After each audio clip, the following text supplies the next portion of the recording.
Thanks for coming. I'll start off like we do on Mondays, just with guys who played well. Champion awards. And remember, champion awards are just the coach's way of saying that you give championship level effort, just what we expect.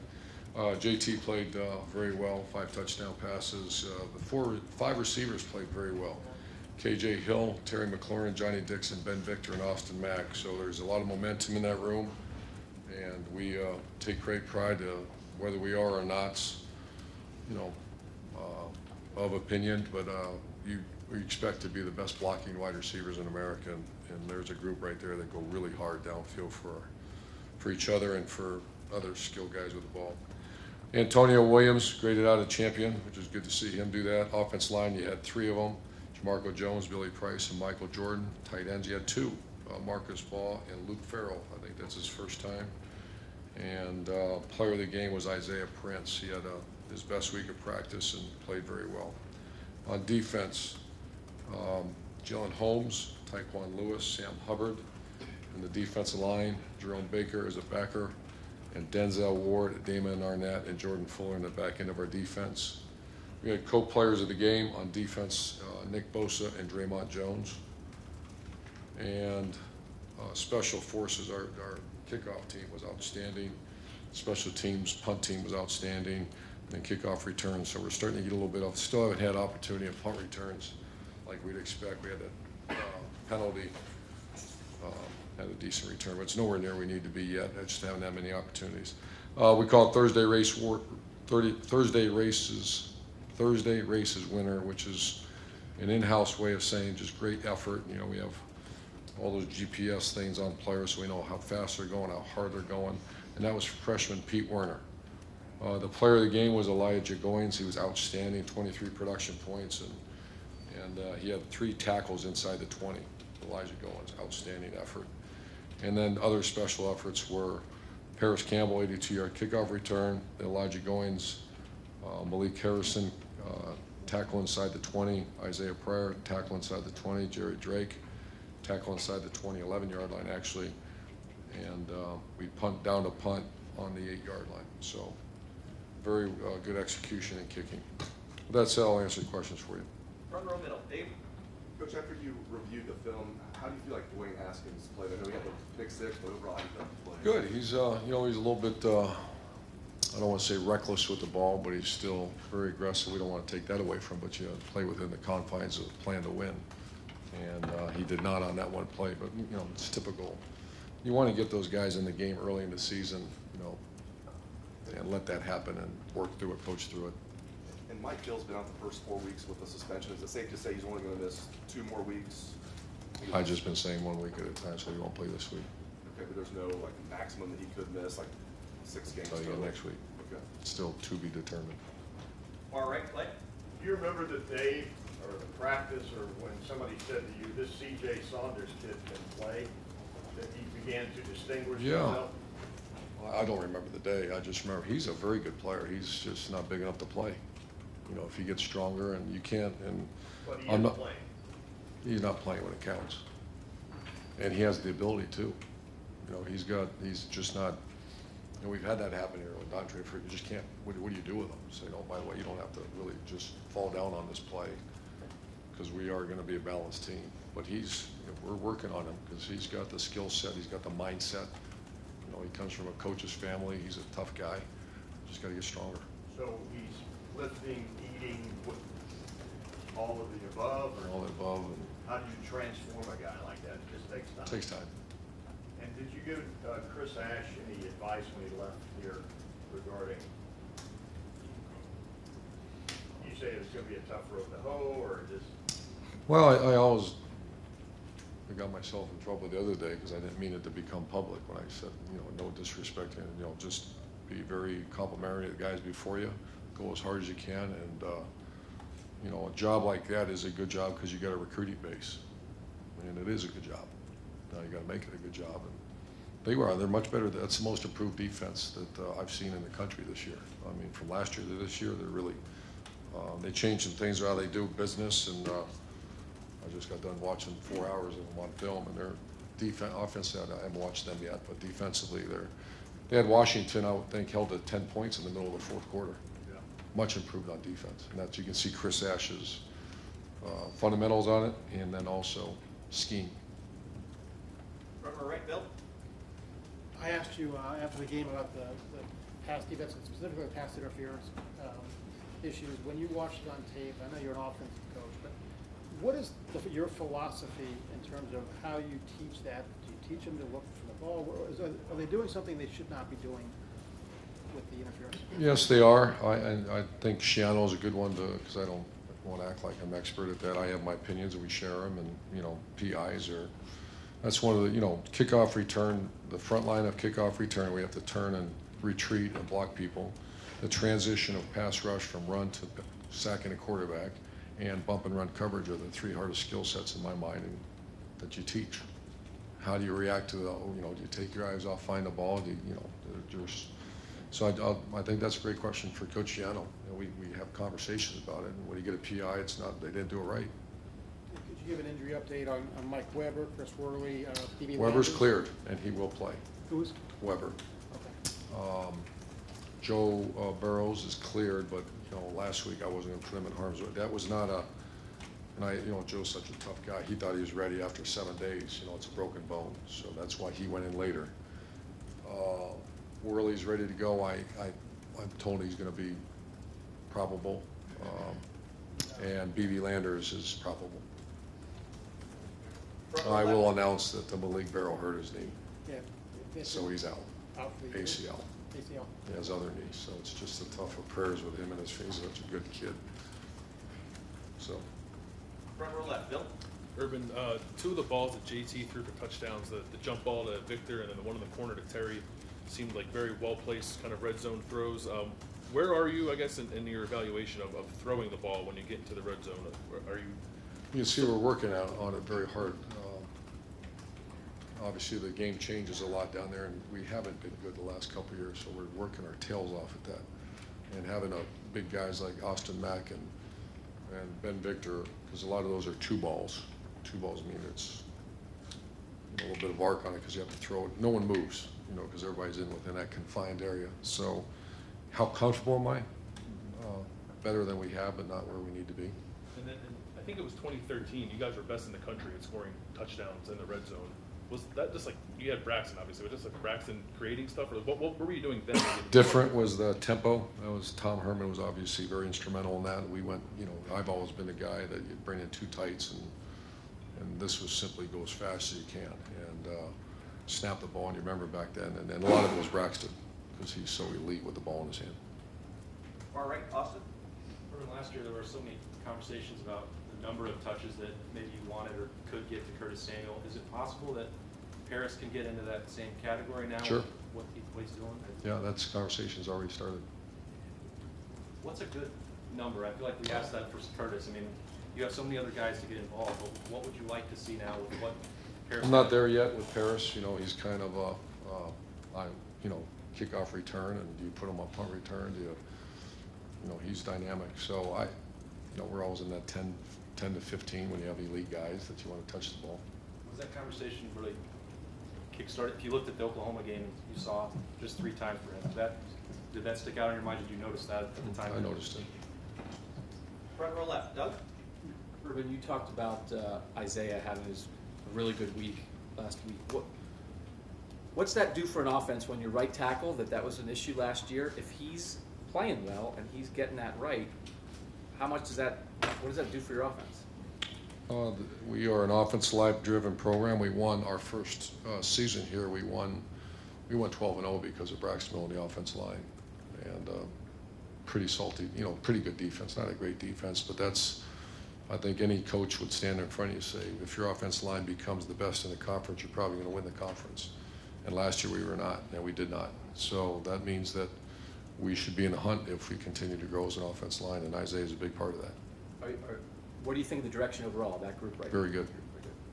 And I apologize if this question gets too long. When you come into a season, do you have a very good handle on what your team does well and where your team struggles? Or how often during a season are there things that surprise you that you I thought we'd be good at this and we're not? Or Always. It I know does exactly surprise. your question, and it always. And a lot of it's, you know, maturity and just, especially I think when in 2000 and after we won it all, 15, you kind of had an idea. You know, the year after, I had no idea. They were all new players. This year, because once again, our friends leave early for the NFL draft, you get, you know, guys in the back end of our defense that you just don't know. And so they have to develop and grow. And I thought we'd be a little further ahead in pass defense. I thought our corner development would be a little bit further ahead, but they are making strides. Other than, obviously, the biggest game we played this year, I thought offensively we made great strides throughout, but other than that game. Far left, Mitch. After watching the film, what did you think of the defensive back play? I mean, were the penalties like worse than you thought, or not as bad as you thought? Well, typical, you know, defensive coach, defensive player, the palms up, that wasn't PI, and some of those were questionable, but I don't really look at much, and other than I see a flag, it was PI. It's no different than the one game we had a couple holdings. I think that was the week before, right, by the receivers. It's those conversations. When I first got here, a lot of those were, well, it wasn't holding. Okay, what was it then? You know, or it wasn't offensive pass interference. So they were pass interferences. They were wrong. We got to get that fixed and move forward. And it's technique related. It's not effort related. It's certainly not talent related. It's technique related. Second row left, Ari. Urban, you guys, this might be a little bit off the beaten path a little bit, but you guys successfully recruited a very religious player, and he was saying that he was really thankful for the opportunities that you guys have given him, or the outlets that you guys have given him to continue his faith when he gets to college. I was just wondering, when you're recruiting somebody whose faith is very important to them, how does that change the way you recruit them, and what can you elaborate a little bit on maybe the programs or the outlets that you give somebody who wants to continue their faith when they get here? That's a very important part of my life, and I'm very proud to share that with our players. Certainly there's no obligation or a mandate for any of that, but we certainly make it user-friendly around here. I don't want to get into too much detail, but it's very, because everybody's so busy. Our players, you look at their schedules, so just want everything to be user-friendly, whether it be nutrition, whether it be real life Wednesdays, those type of things, and then also your spiritual life. So we have everything available to them. And I'm proud to say we have multi-religious players, denominational people in our program. Is the big R word is the key here: respect. Respect and make it available to them. In the past, you have had a pretty famous player, Tim Tebow, who kind of became known for what he believes in. And I think part of his faith was to share with other people what he believes in, given the opportunity. When you have a player who might feel the same way, or is going to want to come to Ohio State and use the big platform that he has to try to spread the word, as he put it, how do you balance how far they can go with that sort of thing when you have a very diverse locker room? Wondering where you're going with this. You don't know? Well, I do. I don't always share with you guys. I think any time a player is going to throw is like when Tim Tebow gave that speech after Ole Miss, we lost in 08. And I remember I didn't hear it until I was driving home, and I thought, oh my gosh, here's a young man that's going to put his heart on the floor. And we're in a society, and really it's always been that way. People are going to look at that and try to step on it. I don't agree with that, but that's what people do. And so I just always warn. We have conversations. Obviously, we get very close with our players, and say just understand. And we had Josh Perry come in and speak to our team about just understand what you're doing, and you're certainly entitled to do and say whatever you. That's why you're not allowed to live in this great country. Just be cautious, aware of what the repercussions are. But I never say no. I mean, I think first of all, I think that's fantastic. If you can impact a young person the right way, I think it's awesome. Urban, just one quick. That was like a Tim move, but what is Athletes in Action? Can you just give me your viewpoint of what that is and kind It's of? a campus ministry that's been very influential in my life, and it's it's around the country. It's one of the largest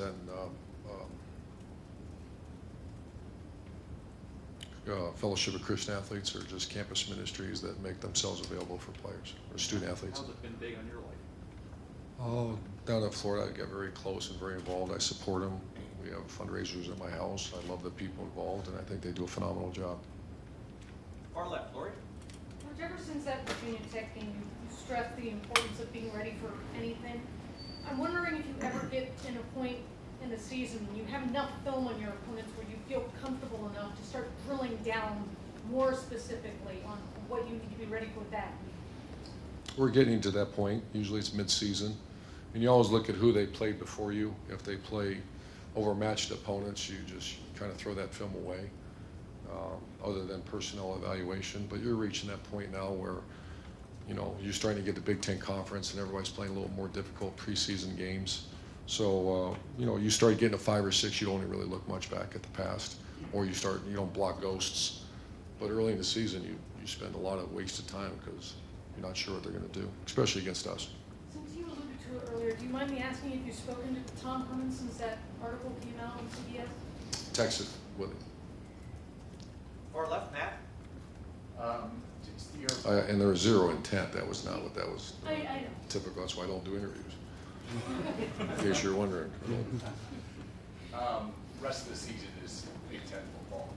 Does it change things? Feel different? What's different?